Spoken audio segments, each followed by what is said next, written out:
इस वीडियो को देखने के बाद मैं आपको गारंटी दे रहा हूँ कि आप अपने लिए बेस्ट हेल्थ इंश्योरेंस चूज कर सकते हो। अभी तक अगर आपने हेल्थ इंश्योरेंस नहीं लिया या हेल्थ इंश्योरेंस लेने का प्लान कर रहे हो तो आपके लिए सबसे इंपॉर्टेंट वीडियो है। मैं आपको कुछ चीजें बताने वाला हूँ जो कि आपके इंश्योरेंस प्लान में होनी ही होनी चाहिए। पहला, नो कोपे।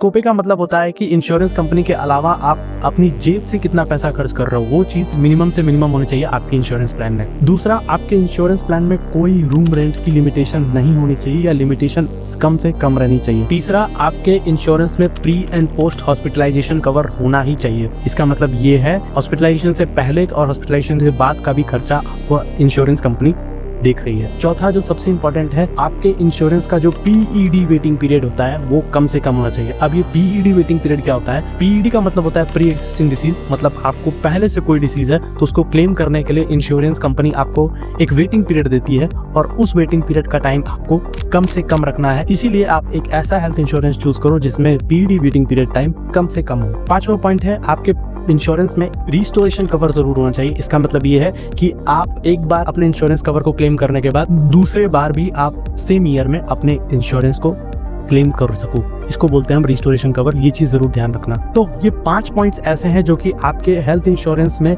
होने ही होने चाहिए। तो आपके लिए सबसे बेस्ट ये रहेगा कि आप इन 5 पॉइंट्स को कंपेयर करो अलग अलग हेल्थ इंश्योरेंस में। बाकी कोई दिक्कत आती है तो let me know in the comment section.